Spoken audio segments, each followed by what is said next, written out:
Hello everyone, welcome to edu center. तो फिर हम पिछली बार बात कर रहे थे चैप्टर मोशन की, और मोशन में हमने काफी चीजें देखी थी कि मोशन को एक्चुअल में समझना है तो हमें कुछ चीजें जाननी पड़ेंगी।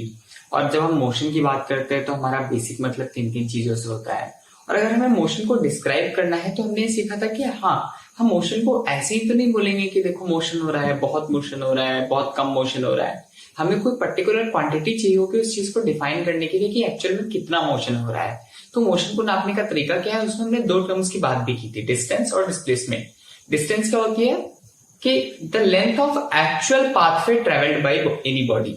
तो जो भी हमारी मूविंग बॉडी है वो एक्चुअल पाथवे जो भी ट्रेवल कर रही है वो क्या है, वो डिस्टेंस है।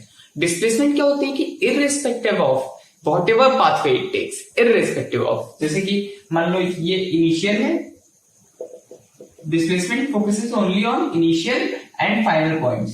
तो अगर जैसे कि मान लो इससे यहां तक पहुंचने के कई रास्ते हो सकते हैं, इस तरीके से और यूं शॉर्टेस्ट वाला, यूं।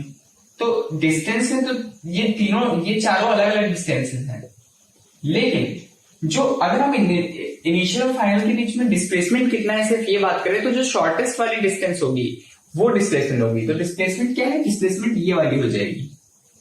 तो किन्हीं भी दो पॉइंट, यानी कि अगर यहां से यहां कोई जाता है तो चाहे जिस पाथवे से जाए, हमेशा पाथवे अगर बदलेगा तो डिस्टेंस बदलेगी, लेकिन क्या चीज नहीं बदलेगी, डिस्प्लेसमेंट। तो displacement only depends on initial and final position.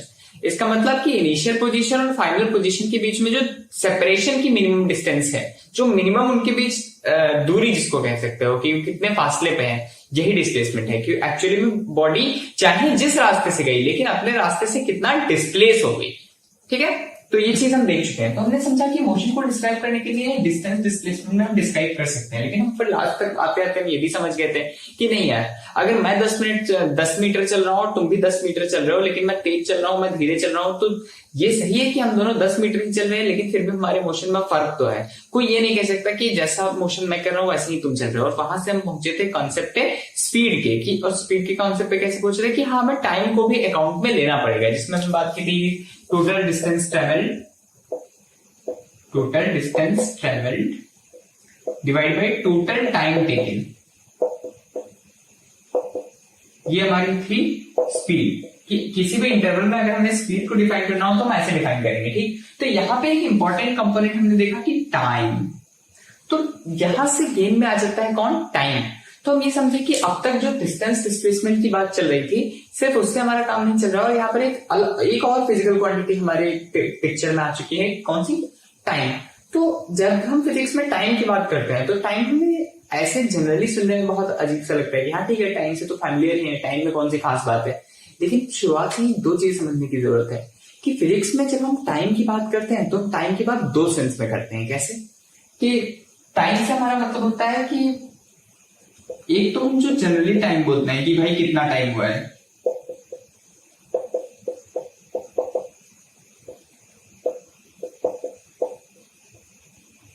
यानी कि पॉइंट ऑफ टाइम की यहां पर बात हो रही होती है।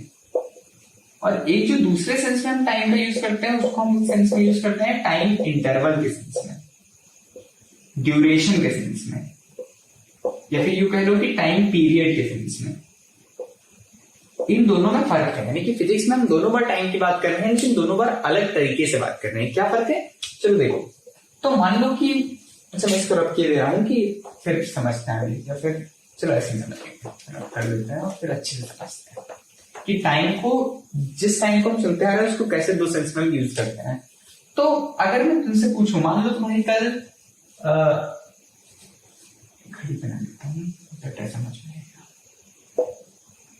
3 बजे, 12 बजे, 6 बजे, 9 बजे, ठीक है।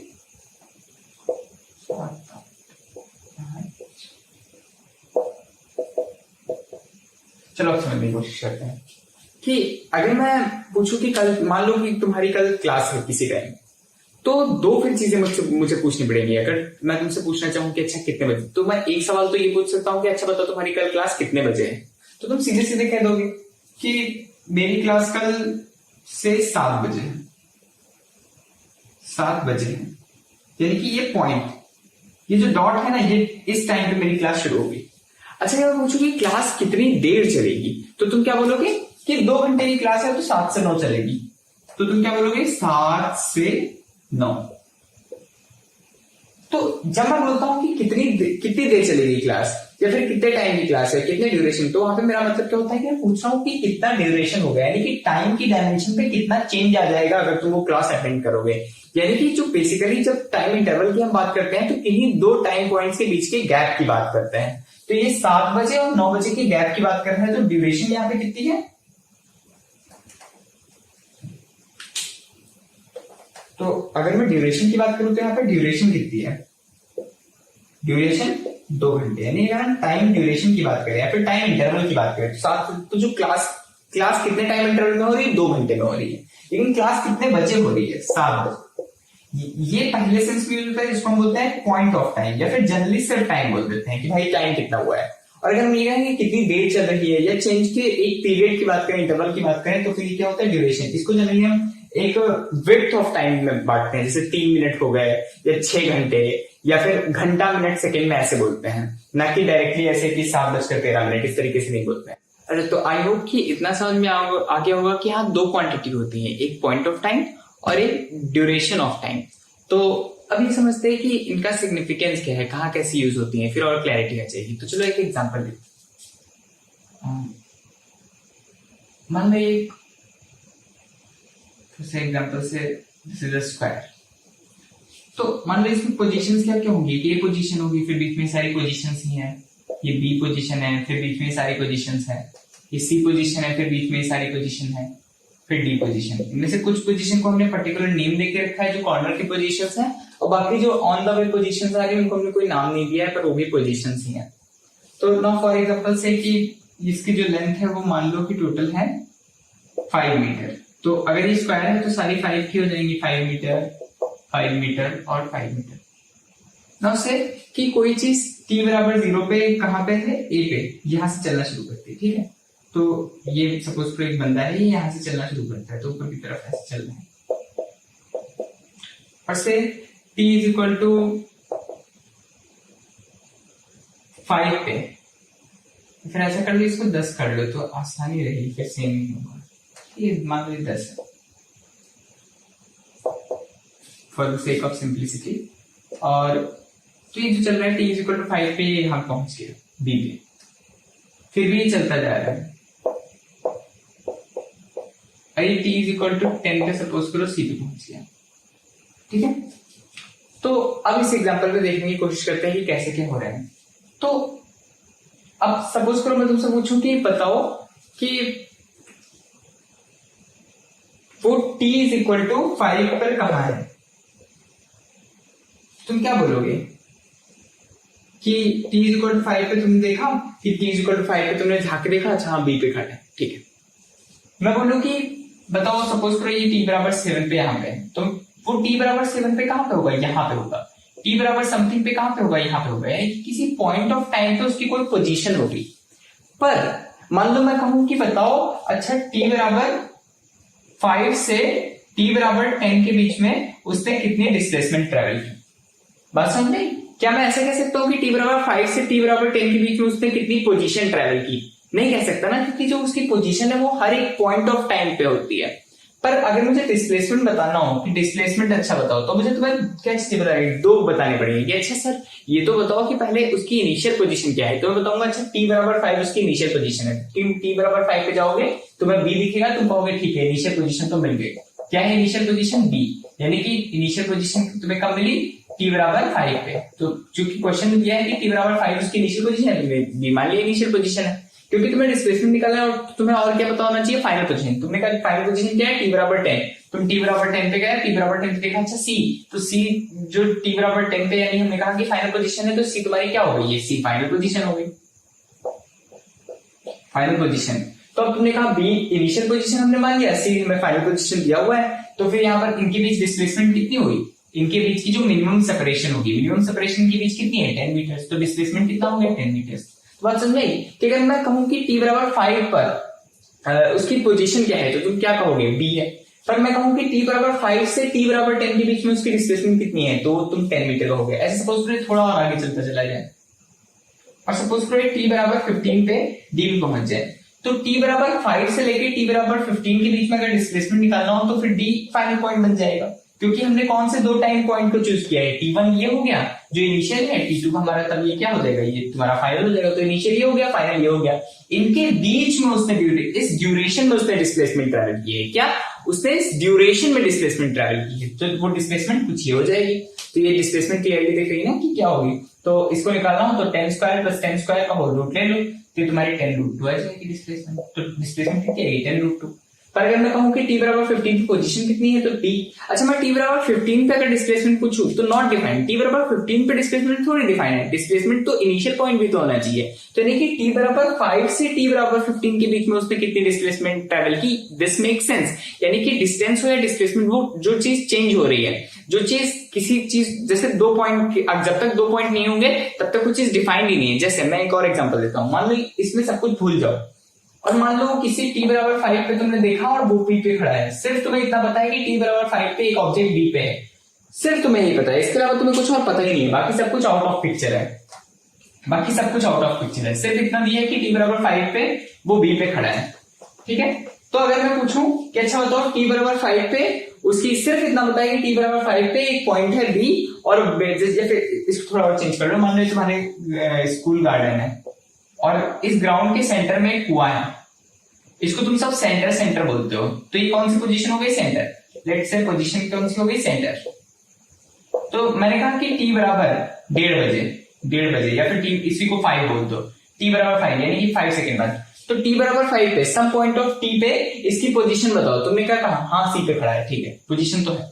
मैं कहूँ t बराबर 5 पे इसका डिस्प्लेसमेंट बताओ, तुम कहोगे अरे ये कैसे क्वेश्चन है, डिस्प्लेसमेंट तो हम मतलब डिस्प्लेसमेंट कैलकुलेट करने के लिए तो हमारे पास 2 पोजीशन होनी चाहिए ना मिनिमम, यानी कि इनिशियल और फाइनल। यानी कि डिस्प्लेसमेंट अगर कैलकुलेट करना है तो क्या पता होना चाहिए, हमें एक t1 पता होना चाहिए जो उसकी इनिशियल पोजीशन की करेस्पॉन्डिंग, जिसको इनिशियल पोजीशन था, तो और दूसरा एक t2 भी होना चाहिए जिसपे उसकी कोई फाइनल पोजीशन हो। तो हमें इनिशियल और फाइनल दोनों पोजीशन पता होनी चाहिए। जब तक ये नहीं होगा तब तक displacement does not make any sense, क्योंकि डिस्प्लेसमेंट एक टाइम ड्यूरेशन में होने वाला फिनोमेना है और पोजीशन किसी टाइम पॉइंट पे होती है। तो अब ये बात बिल्कुल क्लियर है कि किसी पॉइंट ऑफ टाइम और किसी ड्यूरेशन ऑफ टाइम में क्या फर्क होता है। ठीक है, समझ गए? तो फिर आगे बढ़ते हैं। अब अगर इतना समझ में आ गया है तो फिर ये समझना कि हमने स्पीड के बारे में पढ़ा था,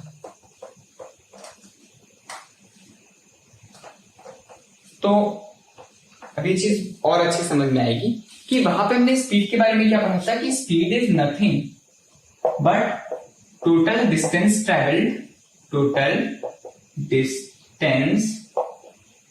travelled divide by total time taken. तो वहां पे टाइम क्या था, तुम ये समझ गए हो कि हाँ, तो यहाँ पे हम टाइम ड्यूरेशन की बात कर रहे हैं कि यानी उसने कितनी ड्यूरेशन में वो डिस्टेंस ट्रैवल की। तब हमने बात की थी ना कि मान लो एक बंदा है, वो 10 मीटर की डिस्टेंस, ये यहाँ से उसने चलना शुरू किया और वो ए से शुरू किया और वो बी पे पहुंच गया। तो मान लो कि t बराबर 0 पे वो ए पे था और t बराबर 5 पे वो कहां पहुंच गया, 5, ये 0 सेकेंड, ये 5 सेकेंड कि तुमने काउंट जहां से करना शुरू किया। ये t बराबर ये 10 मीटर की डिस्टेंस उसने ट्रैवल कर ली और वो बी पे पहुंच गया t बराबर 5 पे, यहाँ से यहाँ। तो यहाँ पर अब उसकी स्पीड क्या होगी, तो तुमने गए फॉर्मूला, स्पीड का फॉर्मूला क्या होता है, टोटल डिस्टेंस ट्रैवल। तो टोटल डिस्टेंस ट्रैवल कितना है, इसे लिखिए इसमें 10 मीटर और divide by total time taken. Time taken कितना है, टाइम टेकन अब अगेन, तो यहाँ पे तुम क्या कहोगे कि टाइम टेकन, अच्छा ड्यूरेशन देखनी है तो 5 माइनस 0, ड्यूरेशन क्या हुआ, अगेन तुम्हें 2 पॉइंट की जरूरत पड़ेगी, इनिशियल पोजीशन, फाइनल पोजीशन। तो इनके बीच में टाइम ड्यूरेशन कितना है, 5 माइनस 0, 5 माइनस 0, तो 5 माइनस 0 कितना है, 5 सेकेंड। तो क्या हो जाएगी, 2 मीटर पर सेकेंड उसकी स्पीड हो गई। अब तुम ये समझो कि जैसे ड्यूरेशन में स्पीड होती है, ठीक उसी तरीके से तुम ये भी जानते हो कि जब ड्यूरेशन ना हो तो भी एक स्पीड होती थी।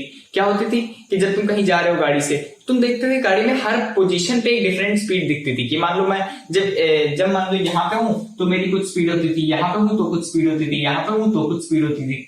तो वहां से समझ आता है कि अच्छा स्पीड भी 2 होती है। कौन सी, एक होती है इंस्टेंटेनियस, क्या इंस्टेंटेनियस, और दूसरी क्या होती थी, एवरेज। यानी कि स्पीड के 2 टाइप क्या हो सकते हैं कि एक में मैं एवरेज स्पीड बोल रहा हूं और एक को मैं बोल रहा हूं इंस्टेंटेनियस स्पीड। तो जब किसी पॉइंट ऑफ टाइम पे हम स्पीड की बात करते हैं तो क्या होती है, इंस्टेंटेनियस स्पीड, और जब हम किसी एवरेज स्पीड की बात करते हैं तो वो क्या होती है, ड्यूरेशन ली गई होती है कि वो एक over the span of time होती है। इसको बहुत अच्छे से समझने के लिए फिर एक एग्जांपल देखते हैं कि इस एग्जांपल के बाद ये बात एकदम क्लियर हो जाएगी कि पॉइंट ऑफ टाइम और टाइम इंटरवल क्या होता है और इंस्टेंटेनियस स्पीड और एवरेज स्पीड क्या होती है। तो मान लो कि एक बार फिर से अगेन ये चलना शुरू करता है और ये टोटल 10 मीटर की डिस्टेंस ले ली, वही वाला एग्जांपल। अब मान लो कि ये जो पहला यहां से यहां तक है, यहां से यहां तक वो शुरुआत में एकदम जोश से भरा हुआ होता है और ये 4 मीटर की डिस्टेंस है मान लो। तो ये 4 मीटर यहां तक मान लो कि ये 4 मीटर की डिस्टेंस है। इस 4 मीटर की डिस्टेंस को 4 मीटर पर सेकेंड की स्पीड से ट्रेवल करता है। तो 4 मीटर पर सेकेंड की स्पीड से कितने टाइम में ट्रेवल करेगा? 1 सेकेंड में यहां से यहां तक पहुंच जाता है। फिर वो थोड़ा थक गया, तो क्या थक गया तो धीरे धीरे भाग रहा है। तो अगर धीरे धीरे भाग रहा है तो उसकी स्पीड सपोज करो कम हो गई, तो अब मान लो इसकी स्पीड कितनी हो गई? मान लो 2 मीटर पर सेकेंड हो गई। और नेक्स्ट 4 मीटर को वो 2 मीटर पर सेकेंड की स्पीड से ट्रेवल करता है। फिर क्या होता है कि फिर वो और थक गया, तो अब इसमें कितना टाइम लगेगा? 2 सेकेंड का टाइम लगेगा यहां से यहां तक पहुंचने में। तो उसके बाद वो और थोड़ा थक जाता है, यानी कि 0, 4, 8 और ये 10 वाला पॉइंट बना। तो अब वो और ये ए पॉइंट है, ये बी है, ये सी है, ये डी है। अब वो थोड़ा और थक गया तो अब वो और फिर धीरे धीरे भाग रहा है। तो अगेन ये जो बीच की डिस्टेंस है कितनी है? 2 मीटर की डिस्टेंस है। इस 2 मीटर की डिस्टेंस को वो 1 मीटर पर सेकेंड की स्पीड से ट्रेवल करता है। और यहाँ पर तो फिर यहाँ पर उसकी स्पीड क्या है? यहाँ पर है उसकी स्पीड से 1 मीटर पर सेकेंड के हिसाब से उसको कितना टाइम लगेगा? बेसिकली 2 सेकेंड का टाइम लगेगा। तो देख रहे हो कि इसकी स्पीड यहाँ पे कम हो रही है, लेकिन फिर भी अगर मैं बात करूं कि बताओ अच्छा एडी के बीच में उसकी स्पीड कितनी है, तो तुम निकाल सकते हो ना। क्या फॉर्मूला है कि टोटल डिस्टेंस, तो टोटल डिस्टेंस कैलकुलेट करो 4 + 4 + 2। तो टोटल डिस्टेंस कितनी हो गई? 4 + 4 + 2 डिवाइडेड बाई क्या? Total time taken. तो 1 + 2 + 2 यानी कि 2 2 4 1 5। तो क्या हो गया? 4 4 8 9 10 10/5। तो क्या आ गया? 2 मीटर पर second, just like in the last question. तो 2 मीटर पर सेकेंड आ गई, ये तो आ गई। तो ये भी स्पीड है। और हम ये भी जानते हैं कि उसकी हर पोजीशन पे भी एक स्पीड है, हर पॉइंट। जैसे मैं कहूं कि अच्छा बताओ t = 2 पे उसकी क्या स्पीड होगी, तुम निकाल सकते हो कि अच्छा t = 2 यानी जब 2 सेकंड होगा तो 1 सेकंड और प्लस इसका आधा सेकंड, यानी यहाँ कहीं पे होगा। और यहाँ पे अगर मैं उसकी स्पीड देखूं तो कितनी है? तब वो थक गया था ना, थोड़ा थक गया, तो 2 मीटर पर सेकंड की स्पीड से भाग रहा था, धीरे धीरे भाग रहा था। तो यहाँ पे तुम बताओगे कि अच्छा मैं अगर पूछूं कि t = 2 पे उसकी स्पीड बताओ, तो ये कौन सी स्पीड मैं पूछ रहा हूँ? कि किसी पॉइंट ऑफ टाइम पे पूछ रहा हूँ। तो ये कौन सी इसकी स्पीड है कि उस टाइम पे किस स्पीड से चल रहा है। तो इसका मतलब क्या है कि उसकी स्पीड उस समय कितनी है? इंस्टेंटेनियस स्पीड हो गई। तो इंस्टेंटेनियस स्पीड उस समय इसकी कितनी है? 2 मीटर पर सेकंड। ठीक है। अब मैं पूछूं कि बताओ ए से डी के बीच में, यानी t = 0 से t = 5 के बीच में, माइंड इट कि t = 5 पे यहां तक पहुंचेगा ना। और अगर इसने t = 0 से चलना शुरू किया है, तो t = 0 से 5 के बीच में इसकी एवरेज स्पीड कितनी होगी? तो बात समझे कि जब हम ड्यूरेशन में बात करते हैं तो यानी कि ये क्या है? ये एवरेज स्पीड है। ये 2 स्पीड इसके पास क्यों आ रही है? कि एवरेज स्पीड है, यानी कि इसने ओवरऑल डिस्टेंस किस स्पीड से ट्रैवल की, लगभग एक एवरेज में बता दो। जैसे कि जब मान लो हमारे नंबर आते हैं कभी किसी क्लास में, तो हमारे मार्क्स कैसे होते हैं? मान लो एक सब्जेक्ट में मिले तुमको 90, एक सब्जेक्ट में मिल गया तुमको 95, एक सब्जेक्ट में मान लो तुमको मिल गया 92, फिर नेक्स्ट में मिले 94, नेक्स्ट में मिले 96, और एक में मान लो तुमको मिल गए हैं 98, और एक में तुम्हारे पास बहुत अच्छे मार्क्स आ गए 100। अब मैं पूछो अच्छा बताओ तुम्हारे ओवरऑल कितने % मार्क्स आए, तो तुम क्या करोगे? इन सबको ऐड करके डिवाइड बाय 5 कर दोगे और तुम्हारा परसेंटेज क्या बनेगा? 95%। तुम देखो 95% एक्चुअल में उसके किसी में भी मार्क्स नहीं है, लेकिन फिर भी उसका ओवरऑल परसेंटेज क्या है? वो एक रफली 95%। हाँ, कि ऑन एवरेज मेरे 95 मार्क्स हैं। क्या तुम्हारे सब 95 मार्क्स है? नहीं, लेकिन तुम्हारे ऑन एवरेज 95 मार्क्स हैं। तो सेम वे क्या उसकी स्पीड हर टाइम पे 2 मीटर पर सेकेंड है? नहीं, कहीं पे है, कहीं पे नहीं भी है। लेकिन उसके ऑन एवरेज अगर हम पूरे इंटरवल में देखेंगे तो एवरेज स्पीड कितनी है? Total distance travel divided by total time taken. Total distance travel divided by total time taken. तो क्या है? हमने डिस्टेंस सारी कैलकुलेट की, 4 + 4 + 2, तो कितना है? 10। और टोटल उसको कितना टाइम लगा? 1 सेकंड, 2 सेकंड, 2 सेकंड। तो फिर उसका टोटल टाइम कितना है? 5। ये जो आपकी निकलती है ये क्या होती है? एवरेज स्पीड होती है। और यहाँ पे जो हम बात करें कि अच्छा बताओ t = 2 पे उसकी क्या स्पीड थी? 2 मीटर पर सेकंड। मैंने कहा कि t = 0.5 पे बताओ, तो अगर ये 1 सेकंड में पूरा ट्रेवल किया तो 0.5 में कहां पे होगा? यहाँ पे उसकी इंस्टेंटेनियस स्पीड, यानी यहाँ पे वो कितनी एक्चुअल स्पीड से आ रहा है, उसकी बाइक कितनी स्पीड दिखा रही है? 4 मीटर पर सेकंड। तो ये क्या है? ये इंस्टेंटेनियस स्पीड है। तो समझे कि जब हम पॉइंट ऑफ टाइम की बात करते हैं तो इंस्टेंटेनियस स्पीड होती है, और जब हम बात करते हैं एक टाइम स्पैन की, एक टाइम इंटरवल की, तो वो कौन सी स्पीड होती है? वो होती है एवरेज स्पीड। ये कॉन्सेप्ट थोड़ा मुश्किल है, थोड़ा नया है, इसलिए अगर समझने में थोड़ी सी दिक्कत हो रही तो कोई दिक्कत नहीं है, आराम से इस बात को सोचो, समझो, समझने की कोशिश करो, फिर अपने आप समझ में आ जाएगा। अगर ना भी समझ में आए तो कोई दिक्कत नहीं, क्योंकि ये एग्जैक्टली ऐसे कॉन्सेप्ट तुम्हारी बुक में है नहीं कि ये पता ही होना चाहिए। अगर तुम्हें सिर्फ एवरेज स्पीड का फॉर्मूला भी बताया तो दैट्स इनफ, लेकिन अगर फिजिक्स को महसूस करना चाहते हो और चाहते हो कि थोड़ा और अच्छे लेवल से पढ़ाई हो, तो फिर इस बात को सोचना, ठीक है। और अगेन जैसे मैंने पिछली बार क्लास में क्या कहा था कि निहत्थे होके नहीं आना है, तो कागज पेन लेके आओ और इन चीजों को नोट करते रहो। जहां पे कोई भी चीज ना समझ में आए तो कमेंट बॉक्स ओपन है, धड़ाधड़ डाउट पूछो। तो अगर ये चीज समझ में आ गई है, जहां तक मैं मान के चल रहा हूं कि आप बुद्धिमान छात्र हो और आपको समझ में आ गया है। अच्छा, बुद्धिमान छात्र कौन होता है? जो मेहनत करता रहता है। समझ में नहीं भी आया तो कोई बुद्धिमान हो सकता है अगर वो मेहनत कर रहा है, तो मेहनत प्राइमरी है, समझ में आना प्राइमरी नहीं है। अच्छा, ठीक है। तो अब देखो कि ऐसा कर लेते हैं कि इससे पहले कि हम वेलोसिटी डिस्कस करें, चलो एक क्वेश्चन करते हैं, ठीक है? कि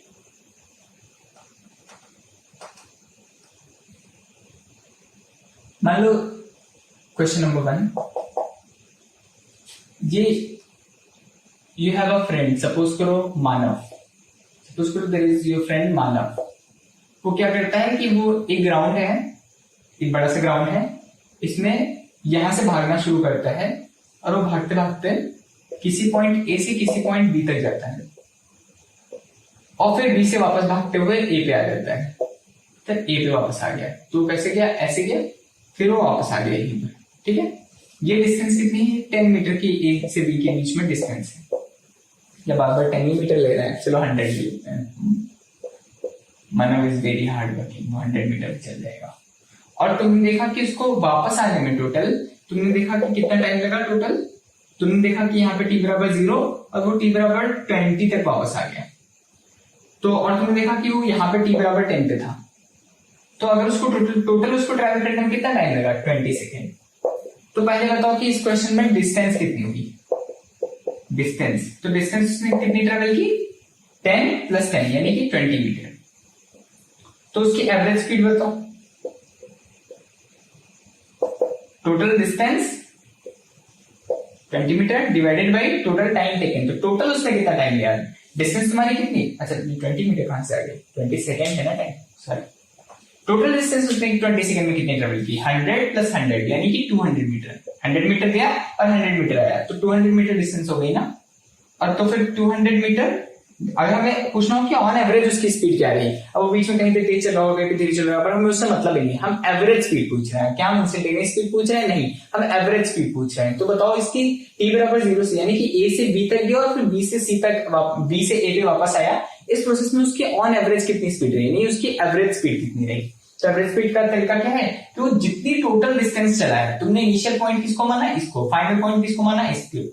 इनिशियल से फाइनल तक आने में वो जितनी टोटल डिस्टेंस चला है, तो कितने चला? 100 + 100 200 लिख दिया, और जितना उसको टोटल टाइम लगा है वो तुम लिख दो। तो टोटल टाइम कितना लगा कि मान लो 10 सेकंड इधर जाने में लगा और 10 सेकंड वापस आने में लगा, तो टोटल टाइम कितना लगा? 20 सेकंड। तुम्हारी एवरेज स्पीड कितनी हो गई? हो गई, ये डिवाइड कर लो, 10 मीटर पर सेकेंड। अच्छा नहीं कि 10 मीटर पर सेकेंड एवरेज स्पीड है। अच्छा, इस क्वेश्चन में अगर मैं पूछूं कि डिस्प्लेसमेंट बताओ कितना हुआ, कि मानव का टोटल डिस्प्लेसमेंट बताओ, कि वो ए से बी गया फिर वापस आया, इस प्रोसेस में उसका डिस्प्लेसमेंट कितना हुआ। तो डिस्प्लेसमेंट के लिए क्या हम देखते हैं कि उसका पाथवे क्या रहा? नहीं, वो तो डिस्टेंस में देखते हैं। हमने देखा डिस्प्लेसमेंट के लिए इनिशियल पोजीशन ये, फाइनल पोजीशन ये, इनके बीच में सेपरेशन कितना है, यानी कि ये तो मैंने यहाँ पे ऐसे दिखा दिया, लेकिन एक्चुअल में तो उसी पाथ पे वापस आया है ना, तो कोई सेपरेशन नहीं, तो डिस्प्लेसमेंट क्या हो गया? 0 मीटर हो गई डिस्प्लेसमेंट। क्या इतनी बात क्लियर है? चलो फिर एक और क्वेश्चन देखते हैं।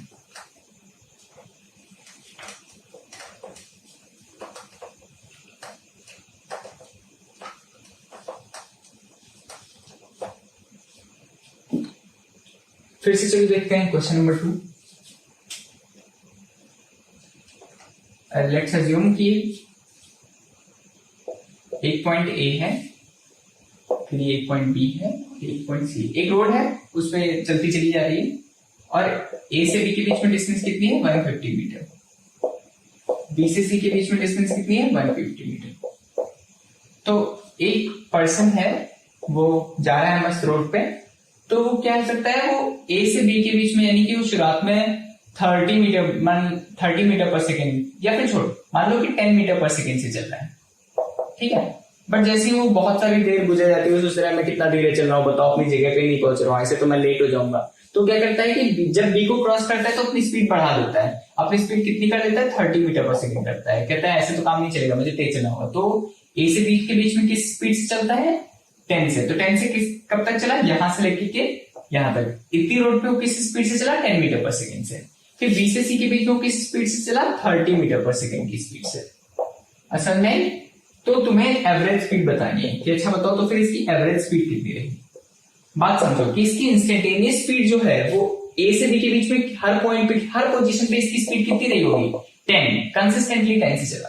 फिर बी से सी के बीच में हर पॉइंट पे जैसे ही बी पे आया इसने अपनी स्पीड बढ़ा दी और 30 से चलने लगा, तो बी से सी के बीच में हर पॉइंट यानी हर पोजीशन पे यानी कि हर पॉइंट ऑफ टाइम पे इसकी स्पीड क्या रही 30 मीटर पर सेकेंड।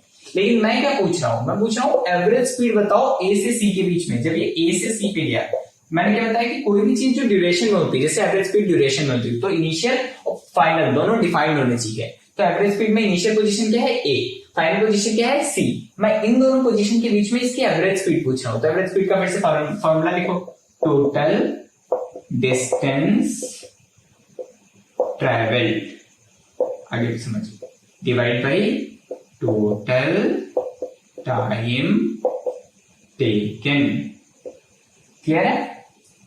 तो टोटल डिस्टेंस ट्रेवल तो हमको पता है कितनी हुई 150 प्लस 150 तो कितना हो गया 300 मीटर। लेकिन टोटल टाइम टेकिंग कितना हुआ, क्योंकि यहाँ पे टाइम तो कहीं लिखा ही नहीं, बिल्कुल सही। तो फिर कैसे निकाले, तो हम ये जानते हैं कि अगर ये 10 मीटर पर सेकेंड की स्पीड से 150 मीटर चला है, तो 10 मीटर पर सेकेंड की स्पीड से अगर ये 150 मीटर चला है, तो फिर बताओ ये 150 मीटर इसको चलने में कितना टाइम लगेगा, 150 डिवाइड बाई 10, करेक्ट। इसको इस यहां से यहां तक आने में कि ए से बी के बीच में कितना टाइम लगेगा टोटल 150 डिवाइड बाई 10। भाई स्पीड कितनी है 150, सॉरी स्पीड कितनी है 10 मीटर पर सेकेंड, और ये कितनी डिस्टेंस है 150 मीटर, तो टाइम कितना लगेगा। तो हम जानते हैं कि जो तुम्हारी इंस्टेंटेनियस स्पीड होती है वो तुम्हारी स्पीड इज इक्वल टू क्या होता है डिस्टेंस डिवाइड बाई टाइम। तो डिस्टेंस बराबर क्या हो जाएगा स्पीड इनटू टाइम। समझ में आ रही है? और ये तो फिलहाल लॉजिक से भी देख सकते हो कि टोटल डिस्टेंस को अगर हम स्पीड से डिवाइड कर दें तो हमें टाइम मिल जाता है। तो यहां से टाइम क्या हो जाएगा कि अगर टाइम निकालना है तो स्पीड को इधर डिवीजन में भेज दो। तो distance is equal to speed into time, हमेशा रट के रखो, distance is equal to speed into time, distance is equal to speed into time, ये फॉर्मूला है, distance is equal to speed into time. तो अगर टाइम निकालना है तो distance is equal to speed into time. तो टाइम को हम यहाँ अगर हम स्पीड को यहाँ डिवीजन में भेज दे तो हमें टाइम मिल जाएगा। तो टाइम निकालो, टाइम क्या आएगा 150 डिवाइड बाई 10 क्या आया 15, यानी 15 सेकंड लगेगा, यानी कि ए से बी के बीच में इसको जाने में कितना टाइम लगेगा 15 सेकेंड्स। फिर बी से सी तक जाने में इसको कितना टाइम लगेगा, अगेन स्पीड इज फिर से लिखो distance is equal to speed into time. तो हमें डिस्टेंस पता है बी से सी के बीच में कितनी है 150, स्पीड क्या हमें पता है, हाँ पता है कितनी स्पीड है 30 मीटर पर सेकेंड इंटू टी हमको निकालना है। टी बराबर कितना आ गया 150 डिवाइड बाई 30, कितना आया 5। तो 5 सेकेंड्स, ये मीटर पर सेकेंड में था, ये मीटर में था, तो बाकी सब कट गया, क्या बचा सेकेंड, तो 5 सेकेंड। तो यानी कि टोटल टाइम पर यहाँ पे क्या लिखा है टोटल टाइम टेकिंग, यानी कि ए से बी का ना पूछ रहा है ना बी से सी का पूछ रहा है, ए से बी के बीच में कितना टाइम लगा, तो कितना हो जाएगा 15 प्लस 5, तो ये कितना हो गया 20। तो मैं यहाँ पे क्या लिख दूं 20, देखिए 15 इसमें और 15 प्लस 5, यानी कि टोटल कितना टाइम लगा होगा। तो ये क्या आ गया 300 डिवाइड बाई 20, तो ये कितना हुआ 15 मीटर पर सेकेंड। तो इसकी एवरेज स्पीड क्या है 15 मीटर पर सेकेंड, एवरेज स्पीड क्या हुई 15 मीटर पर सेकेंड। तो बात समझे कि एवरेज स्पीड और इंस्टेंटेनियस स्पीड में क्या डिफरेंस होता है, कैसे क्वेश्चंस करते हैं। तो अगर यहाँ तक समझ में आ गया तो इतना रिवाइज करो अच्छे से और अपना इतनी चीजें नोट कर लो। फिर कहीं कोई डाउट आए तो कमेंट बॉक्स में पूछो, और तब तक के लिए इतना रिवाइज करके आना। फिर नेक्स्ट क्लास में हम वेलोसिटी, ग्राफ्स, एक्सेलरेशन और अच्छी अच्छी चीजें देखेंगे, ठीक है।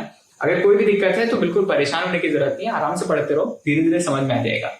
अगर बिल्कुल डाउट नहीं आ रहा है तो फिर गलत जा रहे हो। अगर ये चीजें समझने में मुश्किल हो रहा है इसका मतलब कुछ अच्छा समझने की कोशिश कर रहे हो। तो इस बात को ध्यान में रखो, अपना अच्छे से मेहनत करते रहो।